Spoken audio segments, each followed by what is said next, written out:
Are your friends running away from you because you far too often give off a delightfully smelling gas? And is it time to improve your social life? We're going to be restoring that and a lot more right after this.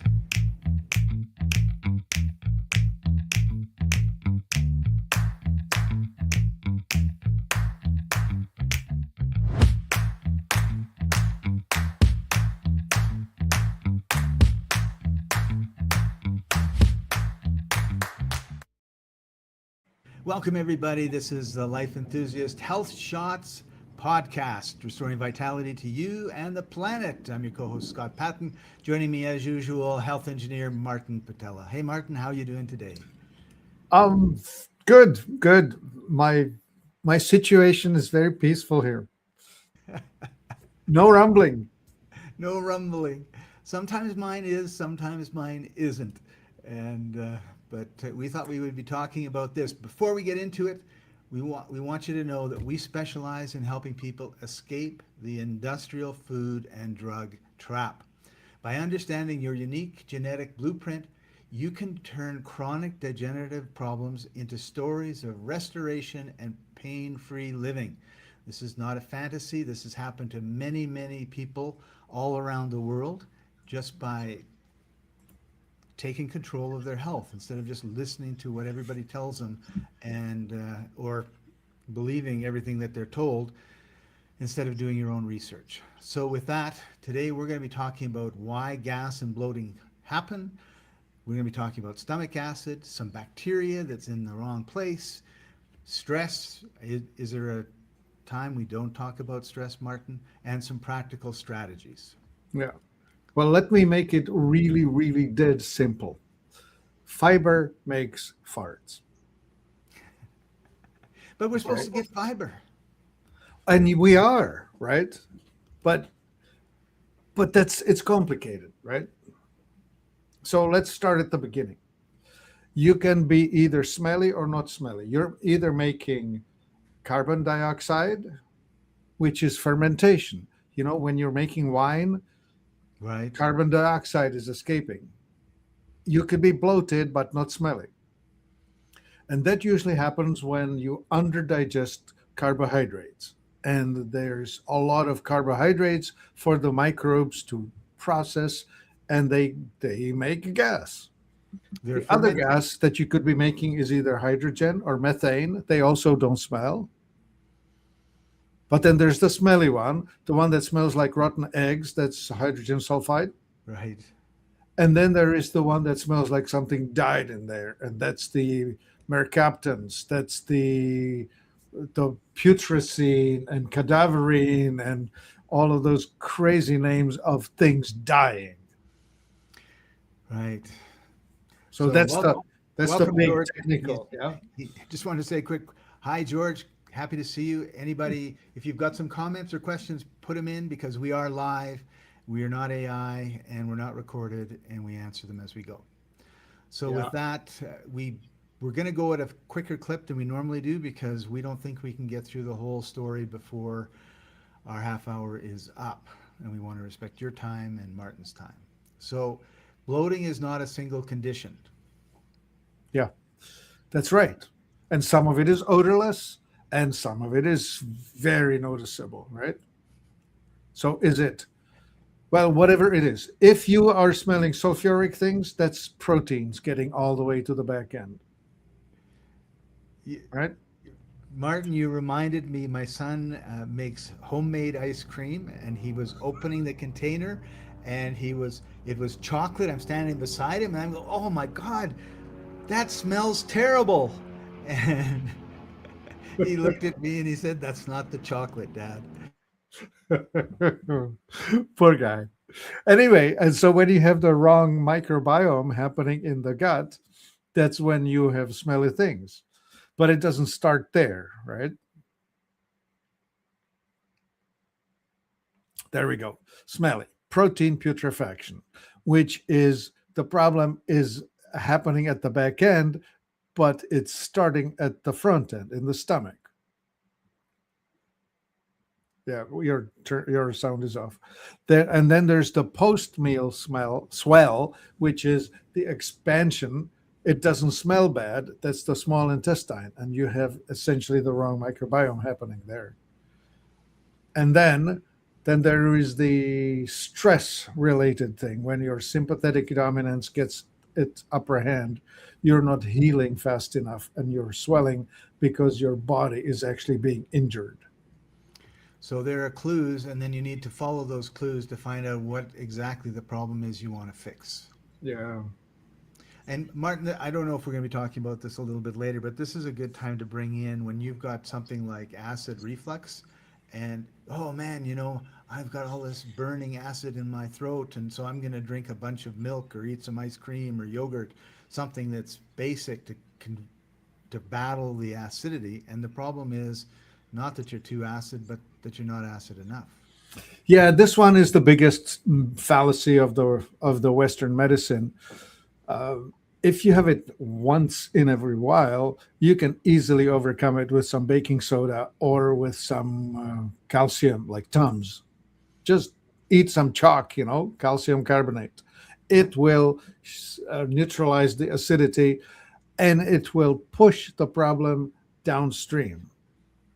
By that we mean the underdigested and badly processed food is going to end up in your small intestine, and hopefully the guys will deal with it there. But maybe not. But if you make it a habit by going to a doctor and telling him, "Doctor, I have heartburn, it's acid coming back up," and they prescribe something to lower your acidity, the famous purple pill, you're actually making things worse, not better, because you're pushing the problem downstream. And that's something we see a lot of. We see a lot of people who make their problems worse by doing things that they think is making it better. Hmm. Yeah, that's a classic pharmaceutical thing, Right, solve the immediate, ignoring the consequence. right. The flawed approach. Yeah. And the reality is, and we keep showing aquariums because it's such a good example of what happens Yeah. inside you. Yeah. If your fish is unhealthy, do you treat the fish or do you treat the water? And generally speaking, in our society, we treat the fish and we ignore the water. Yeah. That's the classic, right? Yeah. So let's talk about the acidity in our stomach. Yeah. So only if there's sufficient acidity in the stomach will the upper valve close tight. So the GERD, the reflux, is actually caused by not enough acidity. You need peptic power. And to make the acid, you need to have enough chloride ions. And chloride comes from sodium chloride, potassium chloride, magnesium chloride. Start with salt. If you don't take enough salt in, you will not make enough acidity.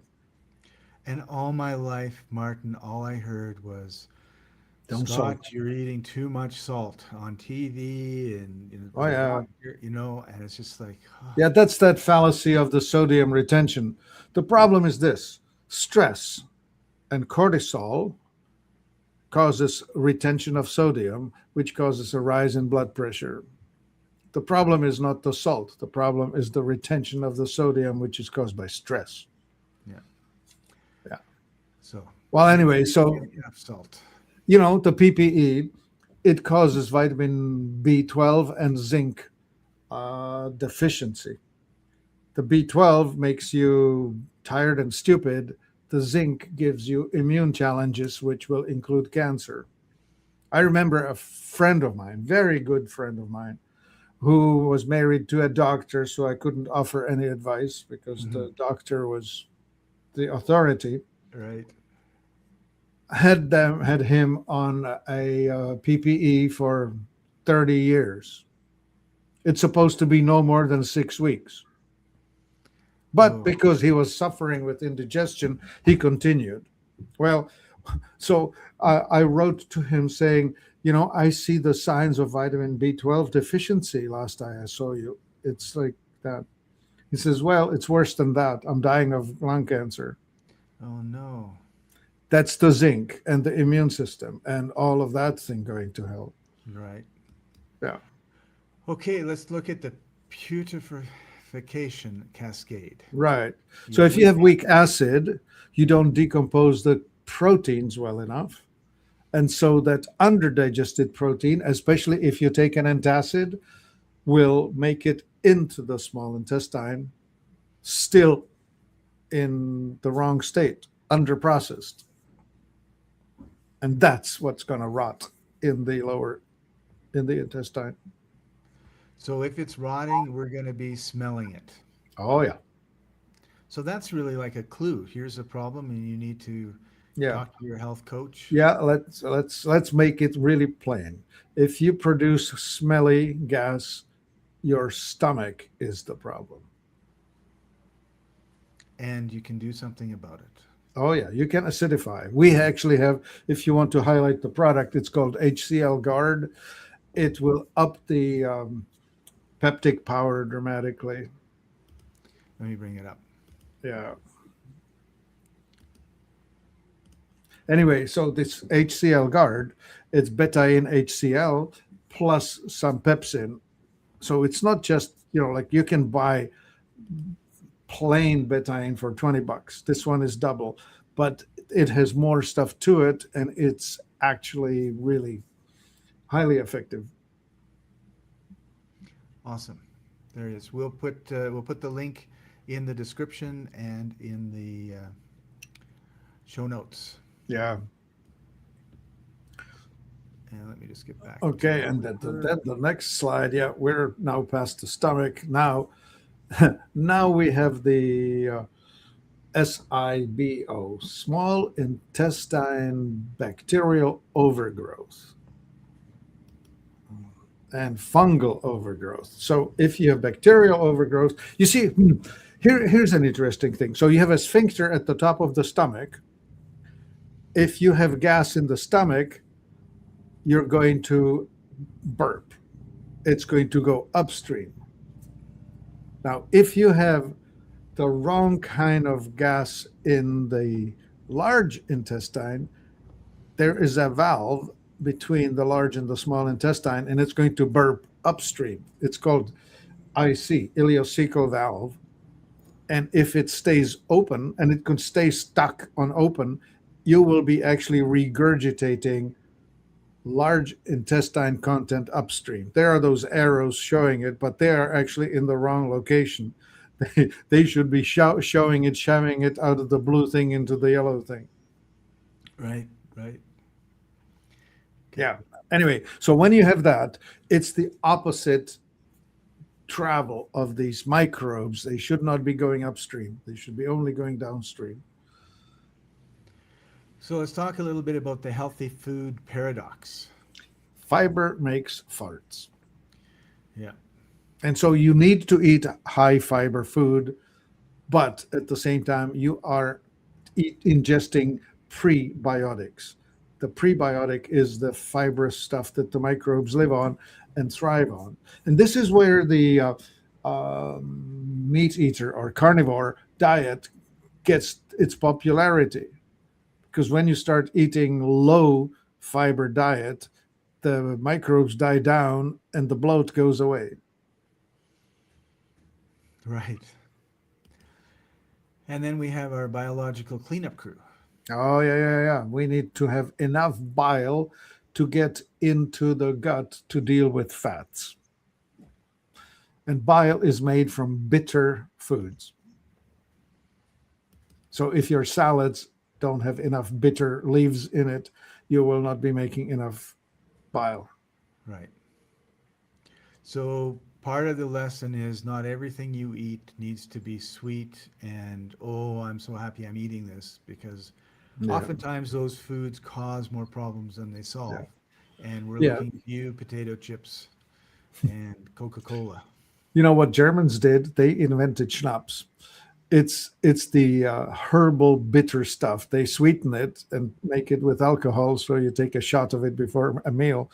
But it's in fact a bile stimulator. Right. And what's the sweeper? That's the MMC, the standard flow of sweeping action going downward or downstream, right? It's Okay. actually like a mechanical pumping action of the gut. Like if you could, when you're decorating a cake, you're squeezing a bag and it's coming out the narrow end. It's that sort of squeezing action that's supposed to take place. But when that's reversed, that's when you get the SIBO. Ah, okay. Good. All right. Oh, important point. Not snacking, not eating between meals, only eating 3 large meals or maybe even just 2 large meals a day instead of 7, or continuous grazing. Versus, yeah, don't continuously graze. Have your meals and then have the break. Yeah. That's so hard for me. Like for years and years in my youth, I grazed. Yeah. I worked in a grocery store, so it was easy, right? There's always food there, right? There was always a bag of chips open. There was always a bag of There's somebody that always a ripped a bag of bakery. nuts. You go talk to the bakery manager, he hands you a muffin. He knows how to get on my good side. Right on. Okay, so we have this seesaw thing that happens between Yeah. the sympathetic and the parasympathetic. Yeah, you can be only in one or the other. So one is fight or flight, and the other is rest and digest. Right. And so if you're stuck in fight or flight, your digestion is actually shut down or slowed dramatically. And when you sleep, it's automatically parasympathetic dominant. And that's when you actually flatten the belly, right? You wake up with a nice flat belly because your body has repaired itself overnight. But when you're active throughout the day, you're continually causing little injuries in the gut. So the Spaniards have this thing called siesta, Yes, and around 2 or 3, they take a they nap shut it for a down. few hours. You know what's interesting? Most of the Spaniards and Italians are the thyroid dominant types. So they are attracted to carby foods and alcohol. And so that's what they do. They eat carby lunch and have a drink with it. And of course, that knocks them out. They need to take a nap because they have gone overly alkaline. And Right. that's just the opportune time to allow the body to digest. Yeah. So if they're not thyroid dominant, would it still be a good idea to take a rest in the afternoon if you're able? Yeah, absolutely. Yeah, I'm a great fan of taking a sleep in the middle of the afternoon and then perhaps do some work in the night. Like Right. what? There's this thing called the acid tide or acid alkaline tide. You're most alkaline at 2 p.m. and most acidic at 2 a.m. So theoretically, you should be awake around 2 a.m. doing some work, like taking a break from 1 a.m. to 3 a.m. to actually do something and then go back to sleep. That's interesting. Cool. And I want to make a comment on it, but I know that we've got a ways to go, so I'm trying to be fast. Sugar, the environmental triggers. So we have our sugars, we have our grains, we have our dairy, we have our fructose. Yeah, these are all the things that are going to make your bloat more significant. Yeah. So stay away from the donuts. Well, sugar alcohols are really weird things, right? Like they are the what are they called? I have this block in my head that can't think of what that is. Xylitol and sorbitol and all kinds of other erythritol. All these things that make food sweet but aren't exactly glucose. They're still not good for you. They still will cause this problem. What about something like stevia? uh, much less so. It's a much smaller volume, right? Like Right. it's about, I think it was 10 times sweeter than sugar by calorie or something So you're like that. getting less, even though you're getting Yeah, the sweetness. yeah, And then we have the sugar from dairy, which yeah. That's everybody. that's the lactose. Yeah. So if you make yogurt or kefir, then you get rid of the lactose that way. Oh, okay. So it's not in the key. I've I drink kefir all the time. Yeah. And Yeah. When you ferment things, you get rid of sugars. okay. Yeah. All right. And then we have our grains and gluten. Yeah. Those are the biggest stressors of that whole thing. So let's take a look at our 4-step ecosystem reset. Yeah. This is the how do we fix the bloaty, farty world. So take the betaine hydrochloride. We showed you that. And supply and supported by bile salts if you need to. But number one job is more acidity in the stomach. That would be iodine, zinc, vitamin B1, lots of electrons like grounding or antioxidants and all of that. And then number two, make gaps. Yeah, if the bloating and the gas is caused by bacteria, if you starve the bacteria, you won't have as much. Yeah. Kind of makes sense. Yeah. And then you want to support it. Yeah. And that's, well, if you want to like deal with the excess glucose. So the metformin is the stuff that the medical world will use and biohackers will use. Metformin will interfere with your liver's willingness to convert things. There's natural berberine, especially when supported by milk thistle, will do the same thing as metformin will do, which is prevent you going into the type 2 diabetes problems. Right. And so cinnamon is excellent for that, and Yeah. magnesium, Yeah. black pepper. Yeah. And then how do we, yeah, George says, the temptations, God, yes. Yeah. Resisting temptation is always the challenge. Oh, absolutely. Yeah. And Don't then don't leave me alone with a cake in the fridge.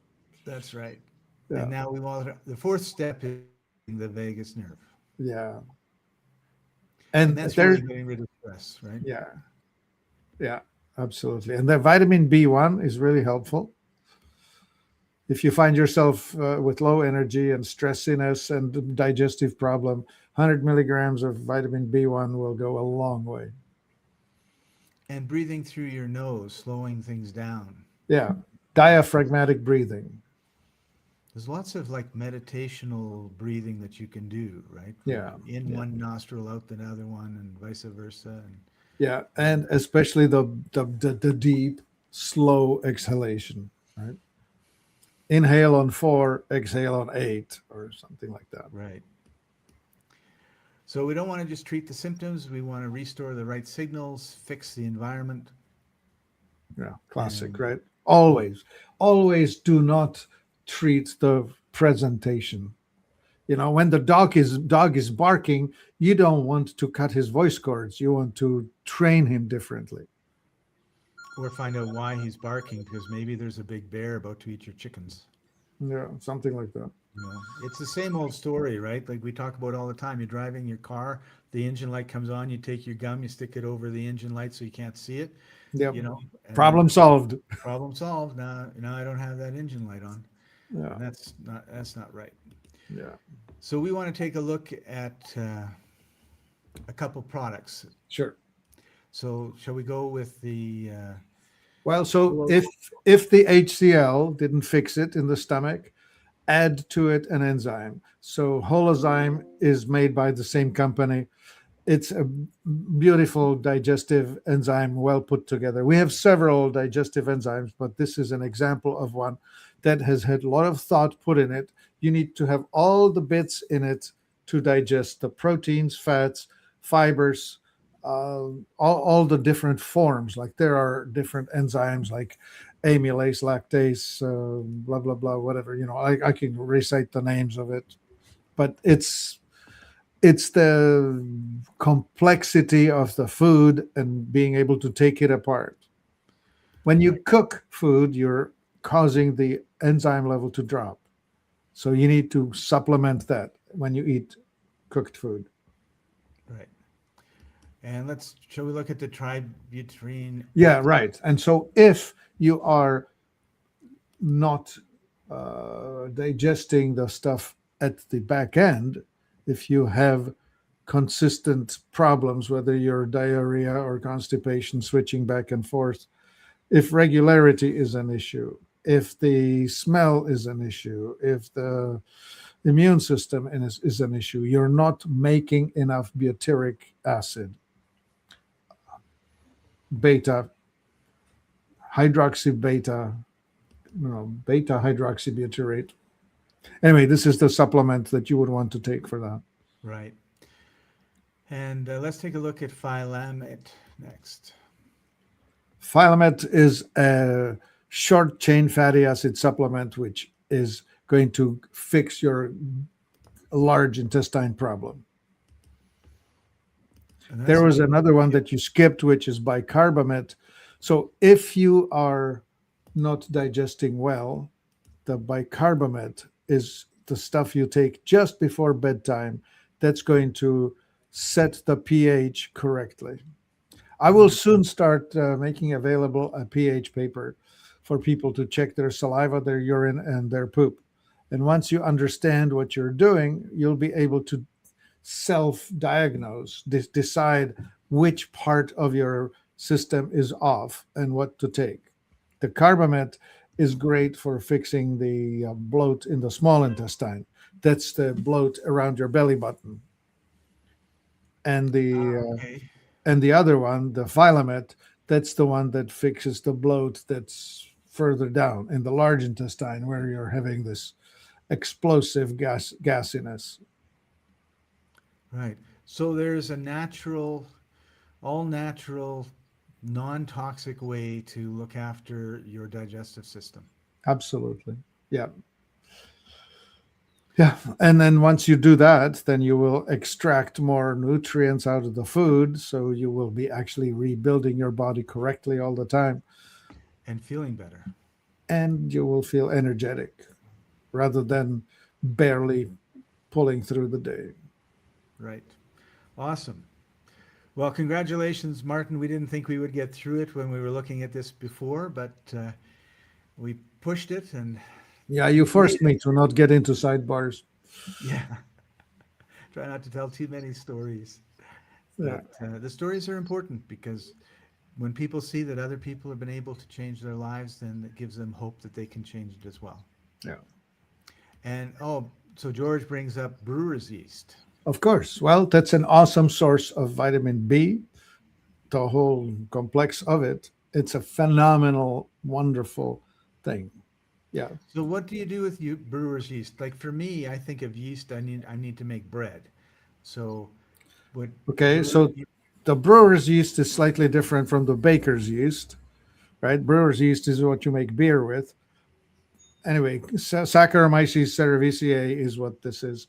And it's, I don't know, well, the yeast is like a farmer. It will consume carbohydrates and in its process build proper cultures. We use that at Exula. We use Saccharomyces cerevisiae and we feed it potato starch, and with it we feed it minerals and vitamins, and it will actually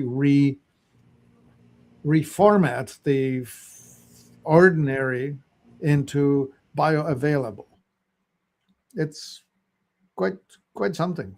Yep, Cool. great So suggestion, something for George. everybody to look into more is check Yeah. out the brewer's yeast. Thanks, George, for bringing that up. Yeah. All right. Thank you, everybody, for joining us. We've come to the end of our time together. Thank you, Martin, for taking time out of your busy day. If you have any questions, please leave comments or head over to www.life-enthusiast.com and you can look up at the top. You'll see education and appointments, and you can make a free 15-minute consult with Martin and talk about whatever you need to talk about. And there's hope for everybody. And here I did have it. Okay, so life-enthusiast.com/appointment. So with that, thank you for joining us, everybody. This has been the Life Enthusiast Health Shots podcast, restoring vitality to you and the planet. We're live every Wednesday, 11:30 Pacific, 2:30 Eastern. Join us, ask questions, interact, help join our community and help it grow. We'll see you next time. Bye-bye. Bye. My body's a temple, but the walls are cracked. Stuck in the rubble of the years I've stacked. Stagnation in my veins like a river to the dust. Toxic whispers in the wind, but I gotta rebuild. I must.